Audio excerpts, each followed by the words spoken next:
The pre-dawn chill was a tangible thing, a raw bite that promised more than just another cold day in the Himalayas. Kaelen, a lifetime etched into the rugged peaks, felt it in his bones. A faint, almost imperceptible whisper of an approaching storm, the kind that could swallow men whole. He watched the first pale slivers of light pierce the eastern horizon, painting the snow-capped giants in shades of steel, blue, and rose, a breathtaking beauty that often masked brutal indifference. His thoughts, usually as clear as the mountain air, were abruptly shattered by the static-laced squawk of his handheld radio. "Kaelen, Marek here, up by the ibex tracks, a trap. Kaelen, she's caught." Marek, the goat herder whose flock grazed the higher pastures, sounded genuinely frantic, a rare tone from the usually stoic man. Kalen's heart gave a sickening lurch. He knew what she meant. Without a moment's hesitation, Kaelen moved. He grabbed his pack from its peg, the familiar weight of coiled rope, a comprehensive first aid kit, and a thermal blanket, a reassuring presence against his back. His gaze swept over the pristine landscape outside his window. "Damn these snares," he muttered, the words a low growl of frustration and a promise of retribution to whoever dared set them in his territory. The ascent was brutal, the snow deeper than anticipated. He pushed himself, lungs burning, the cold air rasping in his throat. Soon he found them, the telltale tracks of Lyra, the magnificent snow leopard he'd observed for years. But these were different. A distinct limp marred the perfect imprint of her paw, and every few yards a crimson stipple stained the otherwise pure white snow, drops of blood marking a tortuous path. He followed, his eyes scanning, his senses heightened, tracking the ghost through the unforgiving terrain. He rounded a massive, ice-sheathed boulder, and there she was, Lyra, caught. Her immense power was palpable even in her torment, a magnificent creature reduced to a thrashing, terrified beast. A thick, braided wire, anchored securely to a rebar hammered deep into the frozen ground, bit cruelly into her hind leg. Her raw growl, a sound of agony and defiance, echoed through the silent valley, a mournful cry that seemed to embody the mountain's own pain. Kalen's hands instinctively went for his radio, his voice flat with forced calm, masking the surge of adrenaline and anger. "Dr. Ilara, this is Kaelen. I've found her. Coordinates are... Condition is critical. Urgent." He relayed the precise location and a brief assessment, knowing Ilara, the field vet, would understand the gravity. While he waited, the seconds stretching into an eternity, Kaelen focused on small, concrete actions. He pulled the thermal blanket and a small, brightly colored tarp from his pack. Carefully, methodically, he created a crude shelter, a small barrier against the biting wind and snow, just a few feet from the struggling leopard. It was a gesture, almost futile, but he had to try to make her world a little less cruel. Lyra, her amber eyes wide with pain and suspicion, fixed on him, her breath ragged. Minutes later, Dr. Ilara arrived, her breath pluming in the frigid air, her cheeks raw from the cold. She didn't waste a second, her practiced hands moving quickly to assemble her dart rifle. "Sedation out here is dangerous, Kaelen," she warned, her voice tight, especially with her core temperature already dropping. The risk was clear. The sedative could lower Lyra's body temperature further, potentially proving fatal. Ilara took aim, her focus absolute. The quiet thwip of the dart was swallowed by the vastness of the mountains. Lyra, despite her injury, surged forward in an astonishing burst of primal power, a last desperate struggle, but it was too late. Her movements grew sluggish, her majestic head dipped, and with a soft groan that seemed to deflate the very air, she tumbled, the sedative finally taking hold. Kaelen knelt, his face grim, and began inspecting the trap. The wire, thick and unforgiving, was fused with ice and Lyra's frozen blood. He fumbled with his cable key, trying to release the locking mechanism, but the ice held it fast. "Damn it," he cursed under his breath. He pulled a small flask of high-proof alcohol from his pack and poured it over the frozen lock, hoping the potent liquid would melt the ice, a desperate gamble against the encroaching cold. Finally, with a soft click, the ice yielded, and the loop of the snare loosened. Kaelen carefully, gently freed Lyra's leg. As he did, a faint, sour, sweet smell wafted up from her fur. It was subtle, almost lost in the cold metallic tang of blood, but unmistakable. Milk. He looked up at Alara, his eyes wide with dawning horror, a new, far deeper dread settling over him. Alara, her brow furrowed in concentration as she examined Lyra's leg, caught his gaze. "You sure?" she asked, her voice hushed, sensing the shift in Kaelen's demeanor. He nodded, a single definitive movement. "She's nursing. Somewhere there are cubs." The air, already brittle with cold, grew thick. Snow began to fall in earnest, soft at first, then larger, heavier flakes, carried on a wind that picked up speed with an ominous hum. The blizzard Kaelen had sensed was closing in faster than anticipated, a white wall consuming the distant peaks. He knew the Rangers, now half a ridge away, would be hours more if they could even make it through the rapidly deteriorating conditions. Time, a precious commodity, was draining away. Dr. Alara knelt beside the sedated leopard, her breath misting. "We don't know where that is," she stated, her voice tight, echoing the unspoken protocol. The location of the cub's den was a complete mystery. Standard procedure, the unwritten law of the wild, dictated that they wait for full support. More manpower, more equipment, possibly even a specialized animal stretcher. But waiting meant the storm would deepen. Lyra's recovery would be prolonged, and her cubs would surely perish. Kaelen's gaze drifted from Lyra's still form to the faint, almost erased tracks in the snow leading away.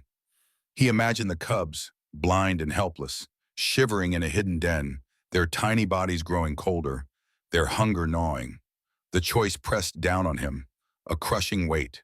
Risk Lyra's life by attempting to move her through the treacherous terrain, potentially worsening her injury or the effects of the sedative, or condemn her unseen cubs to a certain agonizing death. It was an impossible choice, a moral canyon. He looked at Dr. Alara, his eyes meeting hers. His voice, though low, was firm, etched with a desperate resolve. "We have to get her back near the den. Now." He knew, even as the words left his lips, that this was a desperate, unauthorized gamble, a profound breach of protocol. His career, Alara's reputation, perhaps even their lives, could be forfeit. Alara paused, her fingers on Lyra's pulse point, checking the vitals monitor. The drug was thinning, her heart rate a tightrope walk between deep sedation and dangerous awareness. Her scientific mind screamed caution, procedure, prudence, but her eyes, after a long moment, met Kaelen's, seeing the unwavering conviction there, the raw compassion. "Do it," she finally said, the words barely audible over the rising wind, a stark choice to trust Kaelen's wild instinct over established procedure. The perilous journey began. Kaelen wrapped a heavy rope around his waist, securing it to the corner of the tarp on which Lyra lay. He leaned into the steep slope, digging his boots in, pulling with all his might. "Doctor." Alara hunched over, stabilized the sedated cat's head, ensuring her airway remained clear, her eyes constantly on the vital signs. Inch by inch, the heavy cat, wrapped like a precious cargo, slid over the snow with a soft hiss. Every meter was a brutal fight against the mounting storm, the deepening snow and Lyra's inert, immense weight. Kaelen's muscles screamed, his lungs burned, and the cold clawed at his exposed skin. He pushed through the physical torment, haunted by the image of vulnerable cubs, pushing against the rising blizzard. He imagined their tiny cries, their desperate hunger, a constant, sharp spur driving him forward. He was a mountain guide, a protector, and this was his charge, both seen and unseen. As they slowly, painstakingly made their way, Kaelen snapped off small branches and marked their arduous path, creating a temporary corridor. It was a whisper of hope, a desperate prayer that when Lyra eventually awoke, disoriented and weakened, she would instinctively follow this trail back to her young. The minutes stretched, each breath a struggle against the thinning air and the gathering storm. He knew the Rangers, when they finally arrived, would question his decision, his blatant disregard for protocol. He would face an inquiry, perhaps even disciplinary action. But right now, none of that mattered. Kaelen felt the immense, terrifying burden of leadership. Not just Lyra's life, but the unseen, vulnerable lives of her cubs, resting entirely on his desperate, impulsive, and possibly fatal choice. He continued to pull, one agonizing step after another, into the heart of the storm, into the unknown. Just as Kaelen felt his resolve begin to falter under the ceaseless onslaught of the blizzard, two figures materialized from the swirling white chaos. Jorik and Lena, rangers from the lower valley, appeared like a sudden shift in the weather itself, bringing with them a canvas stretcher, a portable propane heater, and coils of reinforced rope. Relief, sharp and sudden, pierced through Kalen's exhaustion. "Thank God," Kaelen rasped, his voice raw. He quickly explained his unauthorized decision, the faint scent of milk, the undeniable presence of cubs, and the desperate choice to move Lyra closer to her den site. Yorick and Elena listened intently, their faces grim, etched with the cold, but their eyes held understanding, not condemnation. They saw the necessity, the human element of his judgment, working with a practiced efficiency honed by years in these unforgiving mountains. They swiftly erected a canvas windbreak, a temporary cocoon against the raging storm. The portable heater hissed to life, its warmth a small, blessed bastion in the frigid air, gently warming the still form of the snow leopard. While Alara monitored Lyra, Kaelen moved to the edge of the shelter, dropping to one knee. He meticulously traced Lyra's original path, the one leading to the snare. The fresh snow, though falling heavily, hadn't yet completely obscured the details. There, amidst Lyra's distinctive paw prints, Kaelen spotted another set of tracks. They were distinctly human. The imprints of soft, well-insulated boots, their stride deliberate, not panicked. And crucially, they diverged sharply downslope, away from the trap, indicating a calculated departure. "Snares aren't ghosts," Kaelen said, his voice tight, the words biting cold. "They have hands." The discovery confirmed his gnawing suspicion. This wasn't some randomly set, forgotten trap. This was deliberate, malicious. This was local human activity, a targeted act. A name stirred in Kalen's memory, rising unbidden from the depths of his mind. Oscar, a herder from a nearby village, whose flock had been decimated by a leopard attack last winter. Macker, who had publicly, angrily sworn to make the mountains safe for his goats, whatever it took. A chilling realization solidified in Kalen's gut. This wasn't random. This was a vendetta. Inside the makeshift shelter, Dr. Alara moved with a quiet intensity. She prepared the reversal agent, the syringe glinting in the faint light. "Ready," she whispered, as the wind pressed against the canvas walls, making them billow and snap like a warning flag. Kaelen felt the immense weight of the moment, the futures of unseen cubs hanging on this fragile hinge. Lyra's life, their lives, the delicate balance of the mountain ecosystem, all rested on a few milliliters of fluid, on the mountain's judgment. Ilara injected the reversal agent. For a long, tense moment, nothing happened. Then, Lyra's left ear twitched, a subtle, almost imperceptible flicker. A primal sign of returning consciousness, a spark reigniting in the deep sedation. Slowly her eyes opened, old gold embers igniting in the dim light. She didn't roar, didn't lash out with renewed fear or aggression. Instead, she lay perfectly still, listening, sensing. Her magnificent body, once so powerful, now weakened, absorbing the unfamiliar surroundings, the human presences. A ranger, at Kalen's quiet instruction, carefully loosened a section of the canvas, letting in a gust of raw, frigid wind. Lyra inhaled deeply, her nostrils flaring, testing the air. She tasted snow, cold stone, the faint scent of old goat, the lingering bitter ghost of the snare, and the warm, unfamiliar traces of humans. Somewhere beneath it all, a memory began to unfurl, like a pulled thread, the sticky sweetness of milk drying on fur, the small, insistent, blunt voices of her cubs, calling for her in the vast, unforgiving silence of the mountains. The reversal agent had done its work. Lyra, with an almost imperceptible tremor, began to gather herself. Her muscles tensed, stretched, and then, with a slow, deliberate grace, she rose, friends. The wounded leg, though visibly trembling, bore her weight. Her magnificent tail, a thick rudder of spotted fur, swung gently, finding a new, cautious rhythm in the stillness of the canvas shelter. Kaelen watched, mesmerized. Lyra turned her head not towards the circle of anxious humans, but towards the gap in the canvas, the only exit. Her eyes, now fully open and alert, searched, not for threats, but for direction, for the way home. It was an unspoken question, a silent plea. With a final careful step, she slipped out of the windbreak, moving with surprising agility down the shallow ramp their makeshift sled had carved in the snow. Kaelen's flagged path, a tenuous thread of bright color against the white, lay before her, a beacon in the swirling blizzard. She followed. Lyra veered uphill, drawn by an instinct as old as the mountains themselves. She moved towards a cluster of ancient granite slabs and dark seams in the rock face, places where the wind bent and swirled, creating small hidden chambers, ideal denning sites. At the entrance to one particularly narrow dark seam, a profound quiet descended. Lyra paused, her massive head cocked. Then, from deep within her chest, she produced us. A sound so soft it was almost an idea, a whisper of breath and fur, a chuff, a greeting no human throat could ever truly shape. It was a sound of absolute tenderness, raw and unfiltered.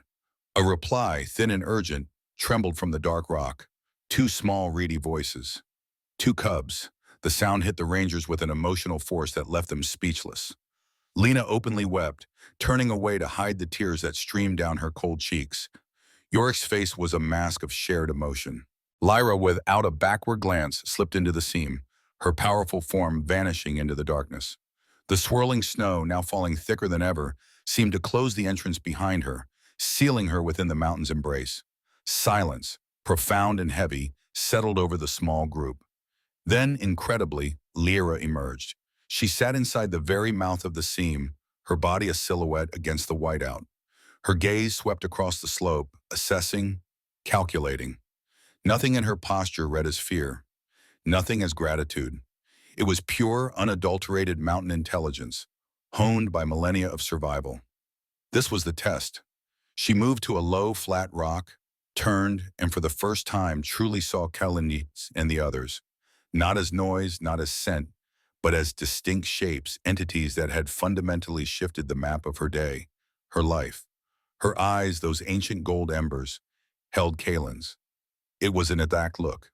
No petition, no benediction, no hint of a bond forged. Instead, it was a profound calculation, weighted by the throbbing pain in her leg, by the primal duty to her young, by the memory of the cruel wire, and by the sheer, cold intelligence of a female who must translate a raging storm into decisions of life and death. Then, with a decisive movement, she stepped off the rim of the rock and onto the flagged corridor Kaelen had laid. She sniffed at the bright tape for a moment, dismissed it with a flick of her ear, and proceeded methodically along the path, her injured leg handled with astonishing care. She returned to the den entrance, paused, and made a thin, hoarse call, almost a horse-like whinny. From deep within the seam, the cubs answered, their cries now stronger, more demanding. Lyra vanished into the darkness once more. Kaelen's breath caught in his throat. "She's testing," he whispered to Alara, the weight of the moment almost unbearable. "Testing to see if it's safe. Testing us." If you're finding this story as gripping as I am, don't forget to hit that like button, share this video with a friend, and subscribe for more deep dives into the shadows of the wild. This isn't just about a snow leopard, it's about the shocking truth of what humans are capable of and the unseen danger lurking right around the corner. You won't want to miss how this unfolds. Lyra emerged from the seam, not alone this time. A tiny cub, a fragile bundle of spotted fur, was clamped gently but firmly in her jaws. Her movements were slow, deliberate, each step of her injured leg a calculated risk. She walked like a compass, unerringly, towards the faint flagged corridor, her gaze unwavering. She carried the cub along the shallow drain, following the bright markers Kaelen had laid. The small creature, surprisingly still, seemed to understand the gravity of the situation. She laid it down carefully at a small, sheltered depression behind a low ridge. Then, with the same focused intensity, returned to the den for the second. Every cell in Kaelen's body screamed to follow, to help, to offer comfort. But he held back. He had laid a path, and the first rule of such an act was agonizingly clear. If you made a corridor, you do not walk in it. To intrude now would be to break the fragile, nascent trust, to disrupt the primal instinct. After moving both cubs, securing them in their temporary safe haven, Lyra turned. She didn't return to the den immediately. Instead, she walked directly towards the small group of humans, stopping perhaps 10 strides from the canvas windbreak. Her magnificent, ancient eyes fixed on Kaelen. Kaelen felt the exact measurement of a life held on a thin, invisible edge. Her gaze was not one of gratitude, nor was it animosity. It was an unreadable landscape, a profound intelligence that he would never truly cross or comprehend. The brutal arithmetic of winter, the relentless ache of hunger, and the searing memory of the wire that had nearly claimed her. It was a verdict, not a thank you, an assessment by a mind with no use for human myths, for the anthropomorphic projections of feeling. She registered no human gratitude, yet Kaelen felt a profound recognition, an acknowledgement of him as the phenomenon, something alien, yet something that had, against all odds, done no harm. Then, with a subtle shift in her posture, Lyra rubbed her cheek against a low, snow-covered willow branch, leaving behind a potent scent mark, a territorial declaration. She turned, her wounded leg taking her gracefully, and vanished into the swirling storm along the flag line, following the path he had given her. Kaelen and Yorick waited a safe interval, then followed the marked corridor. The snow was deepening, but the tracks were clear. They led towards a band of broken limestone, a natural fortress against the elements. There they found faint outlines in the snow, the unmistakable impression of a cub's small body, evidence that Lyra had indeed settled her young. Safe for now, Kaelen murmured, a profound breath of relief escaping him. As they began to pack up the equipment, Kaelen pulled out the retrieved coiled wire from his pack, the symbol of Lyra's torment. "The Rangers will want to know where it came from," he said, his voice flat, his thoughts returning to the human footprints. Lara, packing her medical supplies, nodded grimly. "We'll start workshops in spring. Education, new grazing methods. Some herders changed their minds last year." Kaelen looked out at the white expanse, the silent, indifferent mountains. "Some," he repeated, "is how a valley turns, but some don't." He knew, with a certainty that settled deep in his bones, that his work wasn't over. He would have to walk those dusty kitchens, sit with the villagers, speak of balance, of predators and ibex, of the interconnected budget of lambs and grass. He had to make them understand. Farther down the valley, oblivious to the drama that had unfolded, Oscar, the herder, hunched against the biting wind. He checked a crude snare he'd set near a narrow pass, finding nothing but undisturbed snow. He pocketed the coiled wire, a familiar weight in his hand, his mind churning with thoughts of hunger, of wounded pride, and of the strange man, Kaelen, who spoke of cats as if the arithmetic of survival could be fixed by talk. He knew better. The storm, having raged for 2 days, finally receded, leaving behind a world polished to a blinding white. Kaelen, with Jorik and Lena, spent the next week sweeping the lower drainages, systematically searching. They found 2 more hidden snare loops, identical to the one that had trapped Lyra, chilling evidence of the deliberate, widespread threat. Armed with this evidence and the memory of Lyra's eyes, Kaelen embarked on a different kind of patrol. He visited herders' kitchens, one by one, sharing tea, breaking bread, and speaking in their own language. He told them of a snare, a mother, 2 tiny cubs. He didn't preach, but explained simply the intricate ecological balance, how the health of the ibex, the strength of the snow leopard, and the prosperity of their own flocks were all woven into the same fabric of the mountain. 2 weeks later, at a small, impromptu schoolroom meeting, Oscar sat at the very back, his jaw set in a familiar, stony silence. He watched as a blurry photo of Lyra's cub, now safe, was passed around. He handled the retrieved wire, its cruel coldness a stark contrast to Kaelen's calm, measured voice. He listened as Kaelen described the near loss, the impossible choices, the enduring wildness of the cats. Finally, Oscar spoke, his voice rough but clear. "I set wire because 3 kids died to a leopard last winter. My children went hungry." He paused, his gaze meeting Kaelen's. "I'm listening because the man with mountain in his voice does not speak like a thief, but like one of us. Show me the pen you speak of." It was an offer, a truce, a flicker of hope. Spring came, bringing with it not just the thaw, but a new spirit of cooperation. Kaelen, the rangers, and the herders, including Oscar, worked side by side to build a night corral, a sturdy enclosure designed to protect livestock from predators without resorting to lethal traps. It was a tangible testament to a shared understanding, a fragile accord forged in the crucible of winter. Yesker, never one for grand gestures, made quiet, unacknowledged improvements to the corral, his own silent pledge. Months passed. Camera traps, strategically placed by the conservation team, began to capture glimpses of Lyra. The pale ring of her scar was visible on her hind leg, a permanent reminder, but she moved with fluid power, leading two near-grown cubs. In one particularly poignant image, she turned her head to the lens, her old gold eyes meeting the silent gaze of the camera, a ghost in the machine. Kaelen, restless with the change of seasons, climbed again, following Lyra's known routes.